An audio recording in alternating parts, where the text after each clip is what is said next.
We the people, in order to form a more perfect union.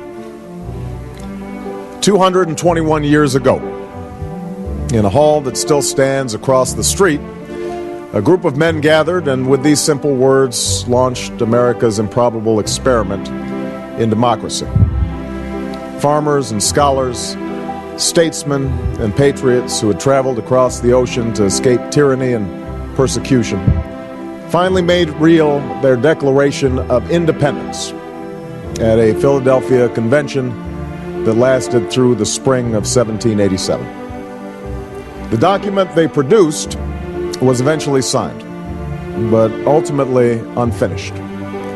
It was stained by this nation's original sin of slavery, a question that divided the colonies and brought the convention to a stalemate until the founders chose to allow the slave trade to continue for at least 20 more years and to leave any final resolution to future generations.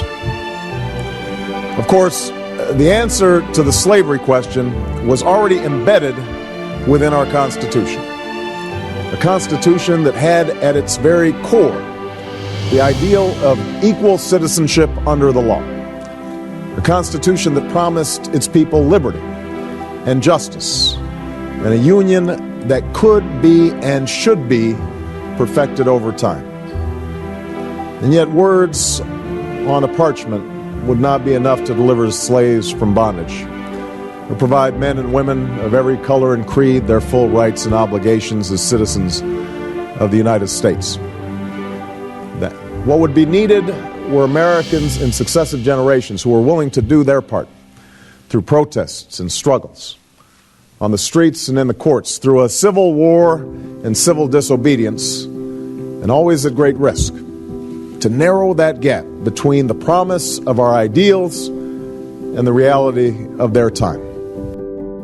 To continue the long march of those who came before us, a march for a more just, more equal, more free, more caring, and more prosperous America.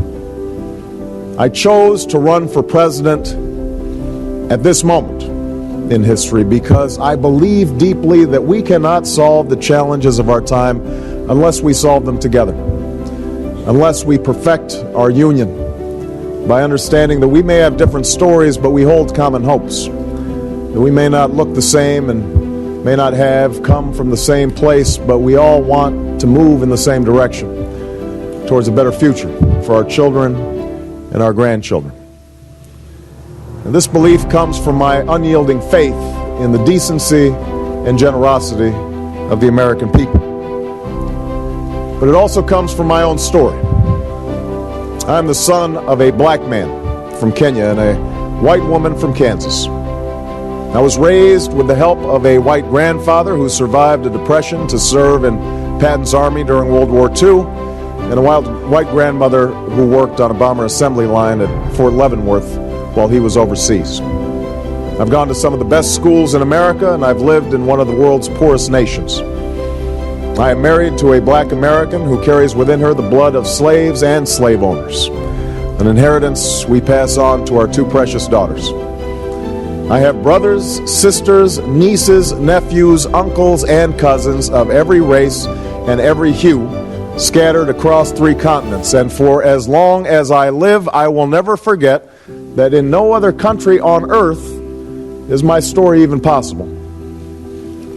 It's a story that hasn't made me the most conventional of candidates, but it is a story that has seared into my genetic makeup the idea that this nation is more than the sum of its parts, that out of many, we are truly one.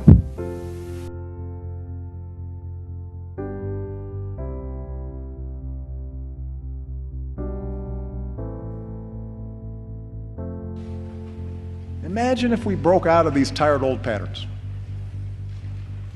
Imagine if we did something different. Understand, a better politics isn't one where Democrats abandon their agenda or Republicans simply embrace mine. A better politics is one where we appeal to each other's basic decency instead of our basest fears. A Better politics is one where we debate without demonizing each other, where we talk issues and values and principles and facts rather than gotcha moments or trivial gaffes or fake controversies that have nothing to do with people's daily lives.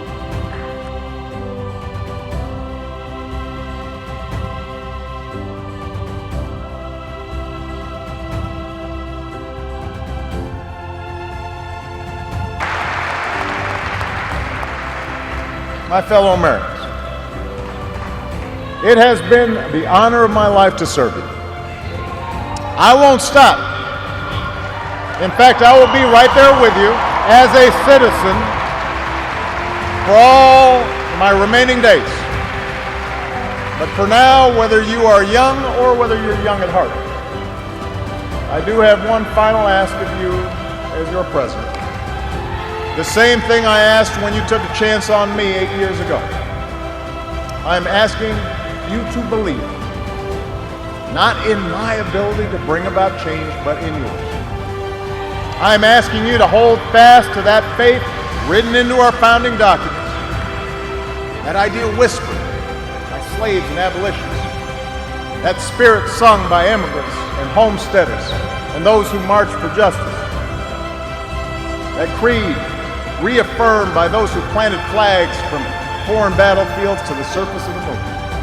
A creed at the core of every American whose story is not yet written. Yes, we can. Yes, we did.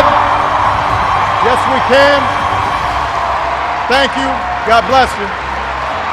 May God continue to bless the United States of America.